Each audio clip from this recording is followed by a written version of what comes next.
Hey everyone, sorry for the delay. I've been on vacation, but I'm making it a point to go and see The Wild Robot. Here we go.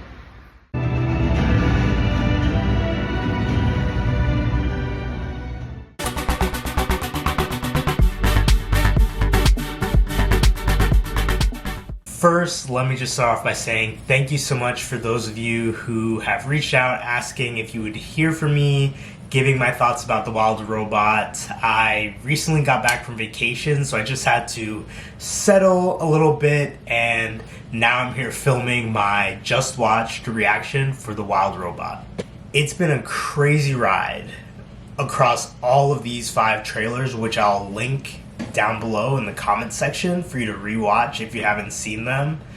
But The Wild Robot was just an amazing experience for me. Before I talk a little bit more specifically about the video, please know that there will be spoilers from this point on. So if you haven't seen The Wild Robot, stop watching this video, go check out my trailer reactions, and definitely make sure you go see it in theaters. Like I said, amazing, breathtaking, never seen anything like it, the greatest animated movie of all time.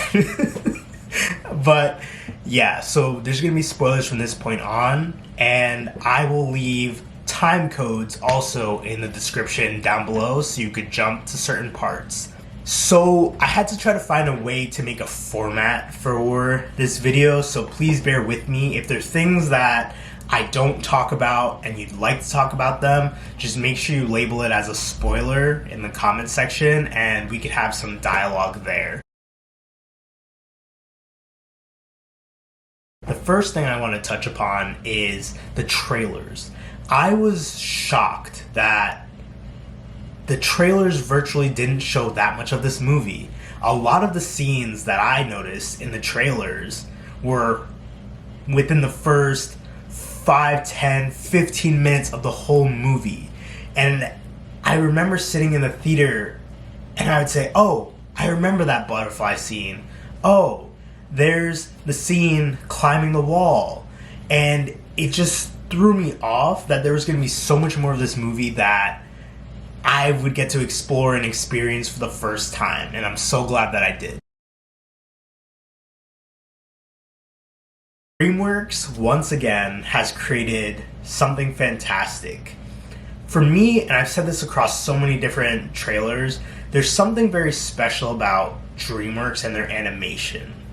The animation is unlike any that I've seen, but also the stories are just very complex, and the emotions that you feel watching so many of their movies come from a genuine place, and they don't do anything to try to invoke that reaction out of you. It doesn't feel manipulative. It's very genuine in terms of what it makes you feel, me feel. Dreamworks has just always done a fantastic job, but I think this is the next level.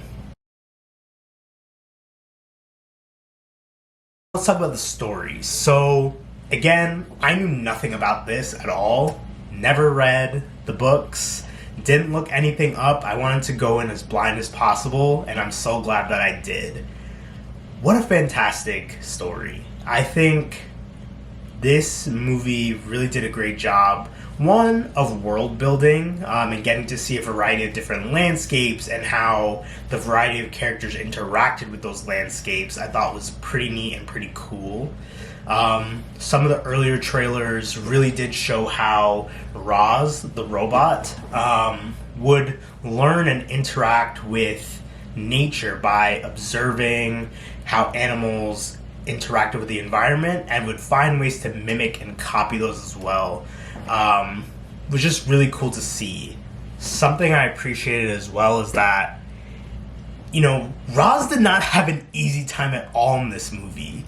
Like, within the first, like, maybe 15 minutes of the movie, Roz is getting banged up, beat up, scratched, pushed off a cliff, you know, running through the forest. It was just crazy. I was like, oh my god, this robot's gonna get destroyed. And I think that leads me to my next point. Death. Now, this movie handled death in a way that I personally have never seen before in my, current memory in animation form.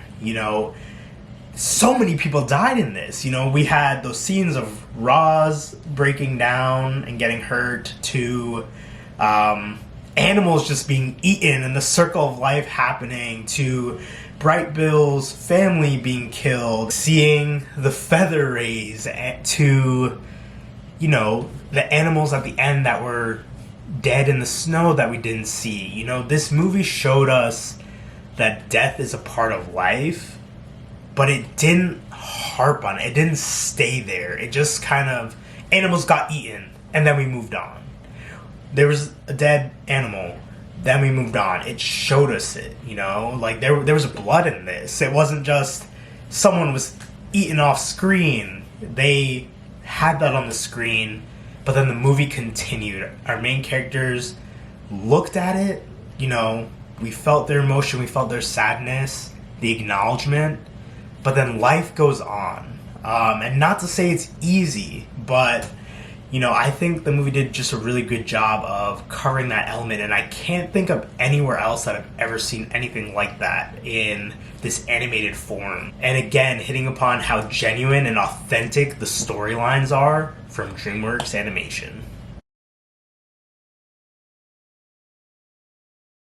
Now let's hit upon the characters. So, there's so many characters in this, but I'm really only going to stick to about the main three. So we have Fink the Fox, and it took me a little bit when watching, but I guess they were trying to do a Finnick the Fox kind of a thing. Really enjoyed this character. Started off as a sly fox, didn't care about anyone, but was really hiding their emotions. Shared a lot with us of not knowing what it's like to be loved and cared for, and just had really good growth throughout this entire movie. To Bright Bill, imprinting on Roz initially and doing a lot of robotic kind of sounds, to learning that, the truth behind why Bright Bill's even with Roz. Roz, in the very beginning of the movie, accidentally destroyed and killed Bright Bill's family. And if you're annoyed that you heard that, this is a spoiler review. I said that in the beginning a long time ago, so don't be mad. But, seeing the development of Bright Bill to not having the confidence and growing and learning, and, just the scenes of, I want to say it was a falcon, show me your weapon. But seeing those scenes of Bright Bill building the strength and overcoming the fact that he was a runt was just phenomenal. And also the music, Maren Morris, you know what you're doing. But, seeing Bright Bill learning how to fly and strengthening was just so emotional. But also it felt earned, especially when they go and fly off and get to, the place that...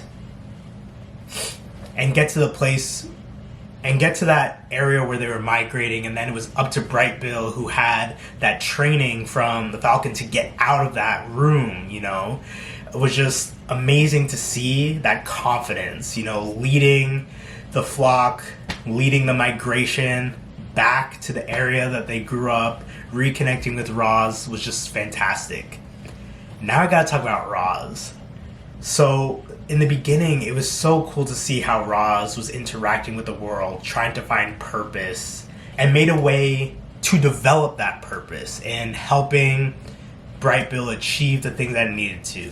Eating, swimming, flying. Although a little bit different than how all the other geese were doing it, but Roz tried her best. And something that caught me off guard, and sorry if I'm kind of jumping and maybe not talking about things you want me to, but something that really did catch me off guard was when Roz had assembled some of the broken machines, and Roz was trying to share with the machine her experiences, or the other one was really doing a diagnostic, and learned that Roz changed her programming, I remember sitting there like, wait, what?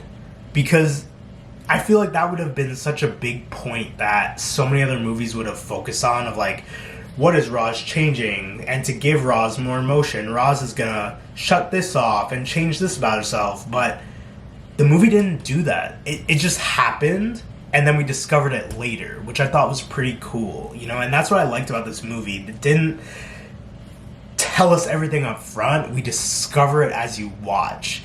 Like, Roz had to change her own programming to adapt, you know? Oh my god, to adapt. And then there's that line from across some of the trailers, you know, that sometimes to survive we must be more than we are programmed to be. And Roz was just the embodiment of that line, you know, needing to change who you are at your core in order to progress, in order to advance. And it was just such a fantastic line that really hit me hard, and it started to hit me a little bit now in the initial trailers. That I think that is just my biggest takeaway from this movie. Yeah. And then there were some other characters that we got to know, the possums and the story of the bear. But then there were some annoying characters. And I think the one that annoyed me most was that other machine that came by and just wanted to factory reset and take Roz back to, you know, the mothership or wherever they are. Also, something else that I realized, and going back to the story, is that why were there no people on Earth? Like, did I miss something? Like, why were they not there? Maybe they weren't in this section. But, yeah. And then other characters that I was a little annoyed with were the geese. Like, so you have known all this time that Bright Bill has been with the monster, Roz, as you referred to it, but none of you took the time to come or go to Roz or go to Bright Bill and try to help teach him. And, you know, yes, those dynamics change over time. I understand they were scared, but I was very surprised to see that there were other geese there. Like, when we saw that, I was like, wait, what? There were other geese there this whole time and they didn't try to help or do anything, but knew he was there. Like, I thought maybe, oh, we're going to discover geese that weren't even from this area, but they were like, oh no, we've seen you with the monster, we know you're there, why would you not offer to help? And I think on some level there's a lot of commentary on society there, but I won't talk about that now. The next thing I'll talk about is the music. So if you've watched any of the trailer reactions, I have been fixated on a particular tune from the trailers, and something about that music, I think, really hits me at my core. And after the movie, I went immediately to the soundtrack because I didn't want to listen to it ahead of time, and started to listen to find out what are the songs or scores that I really enjoy. Hit me emotionally every single time I listen to it. Both are composed by Chris Bowers. So the first one is You Don't Have To, and then Roz's Story. So definitely make sure you check those out. But it's just that symphony. You feel that emotion building, and I realized why these two songs really hit me emotionally. It's because it reminds me of some of the other most impactful music that I've ever heard or experienced. So I'll just share some of the other ones that I have on this playlist that I made. So Ice Dance by Danny Elfman is from the Edward Scissorhands soundtrack. I've always just liked the instrumental of that. I can't play any of these because copyright, but you know, definitely make sure you take a listen to them yourselves. I've also really enjoyed from the Being Human UK series, A Wonderful Thing by Richard Wells. That was always the song that came on when something emotional or something, or one of the main characters was going to do something epic. If you've watched that series, you know exactly what I'm talking about. Then this next one is a real throwback. It's from an old movie of Disney's called Mighty Joe Young, and it's called The Dedication and Wind Song. Something about that one just evokes a lot of emotion for me. It's a little bit long, but definitely worth it. Then we have The Crystal Chamber, James Newton Howard from Atlantis: The Lost Empire. Again, really like those scores. So what I'll do, I have this playlist called Scores for Your Core. It's a public playlist, so if you haven't heard those, you could take a listen on there, but also feel free to add scores that are impactful for you, and I'll definitely check them out. It's a public playlist, so feel free to add what you would like. Last thing I would say about the Wild Robot is I need some merch. I've not seen any merch for the Wild Robot. No shirts, no plushies, no Funko Pop. Like, where's the merch? Can someone send me some merch? I've not been able to find a thing. I know for me, the minute this original soundtrack comes out, I'm gonna buy it. I want a physical copy. When this eventually comes out to DVD or Blu-ray, I will own this movie because it was just fantastic. But do you think they're gonna make the sequels to this? Because from what I know, there's 3 different books, but unsure. I hope they do. I really enjoyed it, and I would love to see how this story continues in the next ones. But I think that's all my thoughts for the Wild Robot right now. Thank you so much for those of you who have commented on these videos, like them, share them with your friends. I really appreciate the support across this journey of the Wild Robot. I have not done a Just Watch in a very long time, so if this is something that you'd want me to continue, sharing my thoughts afterwards of movies or TV shows that I've reacted to, just let me know in the comments and I'll see what I could do. I always try to find ways to change the content a little bit of what I'm doing. Always willing to try something. I know so many of you have wanted me to do live watches to things. I just haven't been able to figure out a way that works on YouTube. I've wanted to do live watches for Wheel of Time on Amazon Prime, Rings of Power on Amazon Prime, and Interview with a Vampire on AMC Plus. I really want to do those, but I just haven't been able to figure it out. Let me know if you want me to continue the Just Watch. Yeah, I think that's all I have to say for now. Thanks so much for watching with me, and I'll see you in the next one. Peace.